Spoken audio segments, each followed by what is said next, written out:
Don't tell your mother you've been gambling, Mr. Wesley implored Fred and George. As they all made their way slowly down the purple-capped stairs. Don't worry, Dad, said Fred gleefully. We've got big plan for this money. We don't want it confiscated. Mr. Wesley looked for a moment and thought he was going to ask what these big plans were, but seemed to decide upon reflection that he didn't want to know.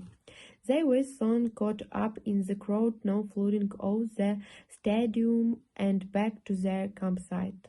Rocco's singing was borne towards them on the night air as they retraced their steps along the lantern-lit path, and the leprechauns kept shooting over their heads, cackling and waving their lanterns. When they finally reached the tents, nobody felt like sleeping at all, and given the level of noise around them, Mr. Wesley agreed that they could all have one last cup of cocoa together before turning in. They were soon enjoyable about the match. Mr. Wesley got drawn into disagreement about Cobbin with Charlie, and it was only when Ginny fell asleep right at the teeny table and spilled hot chocolate all over the floor that Mr. Wesley called a halt to the verbal replays and incited that everyone go to bed. Hermione and Ginny went into the text tent, and Harry and the rest of the Wesley changed into pajamas and clambered into their bunks. From the other side of campsite, they could still hear much singing and the odd echoing bang. "Oh, I'm glad I'm not to duty," muttered Mr. Wesley sleepily. "I wouldn't fancy having to go and tell the Irish they've got to stop celebrating." Harry, who was on top bunk above Ron, lay standing up at the canvas ceiling of the tent, watching the glow and on an occasional leprechaun's lantern flying overhead, and pictured again some of Crumb's more special moves. He was itching to get back on his own fireball and try out the Wronski failed. Somehow Oliver Wood had never managed to convey with all his wriggling diagrams that what that move was supposed to look like. Harry saw himself in robes that had his name on the back and imagined the sensation of having 100,000 strong crowd roar at Ludwig Beckman's voice echoed throughout the stadium. "I give you, Potter." Harry never knew whether or not he had actually dropped off to sleep his fantasies of flying like Crumb might well have spilled into actual dreams. All they knew was that quite suddenly Mr. Wesley was shouting, "Get up, Ron, Harry, come on now, get up, this is urgent." Harry sat up quickly, and the top of his head him canvas. "As matter," he said. Dimly they could tell that something was wrong. The noises in the campsite had changed. The singing had stopped. He could hear screams at the sound of people running. He slipped down from the bunk and reached for these clothes, but Mr. Wesley, who had pulled to his jeans over his own pajamas, said, "No time, Harry. Just grab a jacket and get outside quickly." Harry did as he was told, hurried out of the tent, Ron at his heels. By the light of the few fires that were still burning, we could see people running away into the world, feeling something that was moving across the field towards them, something that was emitting odd flashes of light and noises like gunfire. Loud jarring rods of left at drunken yells were driven towards them.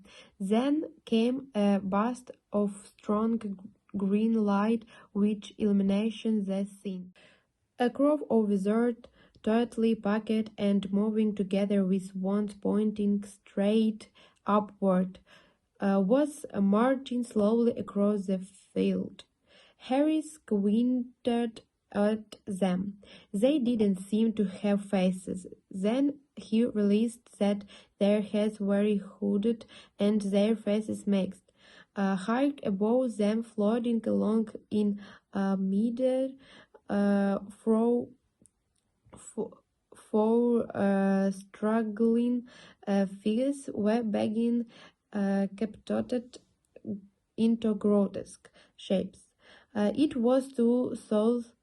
The masked wizard on the group were puppets, and the people about them were marionettes opened by invisible strings that rose from the wands into the air. Two of the fingers were very small. More wizards were joining the marching group, laughing and pointing up the floating bodies. Tents clumped and fell as the marching crowd swelled.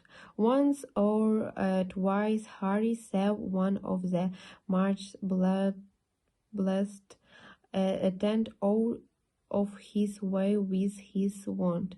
Several caught fire. The screaming grew louder. Harry recognized one of them, Mr. Roberts, the campsite manager. The after three looked as though they might be his wife and children. One of the matches below lifted Mrs. Roberts upside down with his wand. Her nightdress fell down to reveal voluminous growth. She struggled to cover herself up as the coat below her squeaked and hooted with glee. That sick Ron mattered watching the harmless Megal child, who had begun to sing like a top, 60 feet above the ground, his head hopping limply from side to side. That sick, really sick. Hermione and Jenny come hurrying towards them, lumpy coats over their nightdress, with Mr. Weasley right behind them at the same moments. Will, Charlie, and Percy emerge from the boys' den, full dressed with their sleeves rolled up and these ones out. We are going to have the ministry.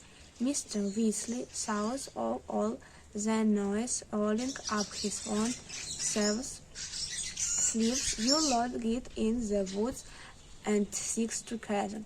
I'll come and first you win. Will started this out. Will, Charlie, and Percy were already sprinting away towards the oncoming marches. Mr. Weasley tore after them. Ministry wizards were dashing from every direction towards the source of the trouble. The covered beneath the Roberts family was coming ever closer.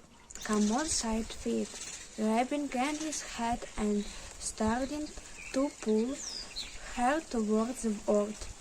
Harry, Ron, Hermione, and Georg followed. They all looked back as they reached the trees. The cold beneath the Roberts family was larger than ever.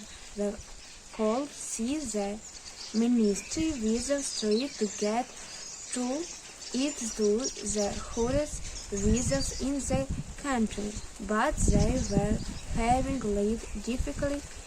It looked as though they were scared to perform any spell. They might make the Roberts family fall. the colored lanterns that had lit the path to the stations had been extinguished. Dark figures were blundering through the trees. Children with cry, anxious shots, and panicked voices were reverberating around in the cold night air. Harry felt himself being nudged, fear and teaser by people whose faces he could not see, that he had drawn yellow with pain. "What happened?" sighed Hermione anxiously, stopping so abruptly that Harry walked in her. "Ron, where are you? Oh, 'tis it, stupid Lammus!" She illuminated the wand and directing its narrow beam across the path. Ron was lying sprawled on the ground, tripped over a tree root. He sighed and really gained to his feet again. Will with feet the size hard not to sight a craving voice from behind them. Harry, Ron, and Hermione turned sharply. Draco Malfoy was standing alone, never by them, leaning against a tree, looking other relaxing. His arm folded the something to have been watching the sun on the campsite through a gap in the trees. Ron told Malfoy to do something that Harry now the watchers never have dared sight in front of Mrs. Weasley. "Language, Weasley," sighed Malfoy, his pale hair glittering. "Hadn't you better be hiding alone now? You won't like his daughter, will you?" He nodded at Hermione, and at the same moment a blast like a bomb sounded from the camp, and a flash of green light momentarily lit the trees around them. "Wasn't that supposed to mean," sighed Hermione defiantly, "granted they are after Muggle," sighed Malfoy. "Do you want to be showing off your knickers in mid-air? Because if you do, hang around. They move this way and it would give us all loud." "Hermione's witch," Harry shouted. "Have it your own way, Potter," said Malfoy, going in maliciously. "If you think they can't spot mudblood, stay where you are. You watch your mouth," shouted Ron. Everyone present knew that mudblood was a very offensive term for a witch or wizard from Muggle parentage. "Never mind, Ron," said Hermione quickly, seizing Ron's arm to restrain him as he took a step towards Malfoy. They came a bang from the other side of the tree that was louder than anything they had heard. Several people nearby screamed. Malfoy chuckled softly. "Scare easily, don't they?" he said lazily. "I suppose your daddy told you all to hide. What's he up to? Trying to rescue the Muggles? Where are your parents?" said Harry, his temper rising. "Out of the wearing mask, are they?" Malfoy turned his face to Harry, still smiling. "Well, if they were, I would be lucky to tell you, would I, Potter?" "Oh, come on," said Hermione with a distant look at Malfoy. "Let's go and find the other. Keep that big bushy head down, Granger, sneered Malfoy. Come on, Hermione repeated, and she pulled Harry and Ron up the path again. I'll bet you anything his dad is one of that masked lot, said Ron hotly. Well, with any luck, the ministry will catch him, said Hermione fervently. Oh, I can't believe this. Where have the others get to?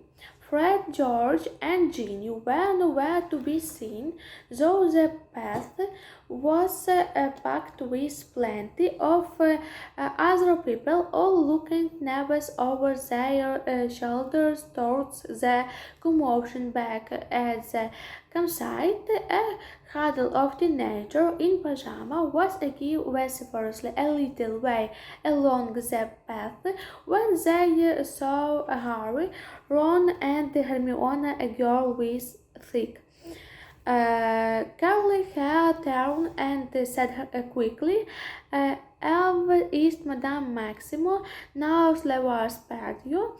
What said Ron? Oh, the girl who had spoken turned her back on him, and as they walked on the distinctly hear her say Hogwarts, Beauxbatons, muttered Hermione. Sorry, said Harry, they must go to Beauxbatons, said Hermione. You know Beauxbatons Academy of Magic.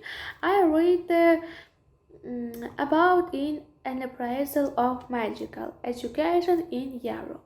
Oh, yeah, right, said Harry. Fred and George can't have gone that far, said Ron, pulling out his wand, lighting it like Hermione's and squinting up the path. Harry dug in the pockets of his jacket for his own wand, but it wasn't there. The only thing they could find was his binoculars. I know I don't believe it. I've lost my wand. You're kidding. Ron and Hermione raised their wand high enough to spread the narrow beams of light farther on the ground. Harry looked all around him, but his wand nowhere to be seen. Maybe it back in the tent, said Ron. Maybe it fell out of your pocket when we were running. Hermione suggested anxiously. Yeah, said Harry. Maybe. He usually kept his wand with him at all times in the wizarding world, and finding himself without it in the midst of a scene like this made him feel very vulnerable. A rustling noise nearby made all three of them jump. Winky the house elf was fighting her way out of a clump of bushes nearby.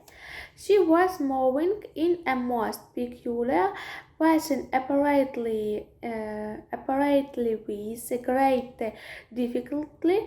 It was as though someone invisible were trying to hold back the whispered wizards about. She squeaked distractedly as she leaned forward and labored to keep running. People high in the air.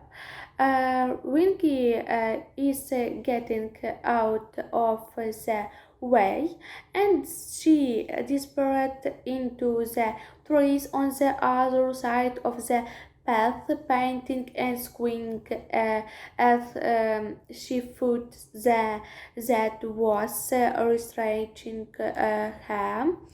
What's up with her? Said Ron, looking curiously after Winky. Why can't she run properly?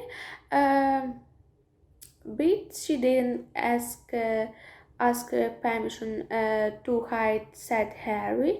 He was thinking of Dobby. Every time he had tried to do something the Malfoys won't like, The house elves had been forced to start beating himself up.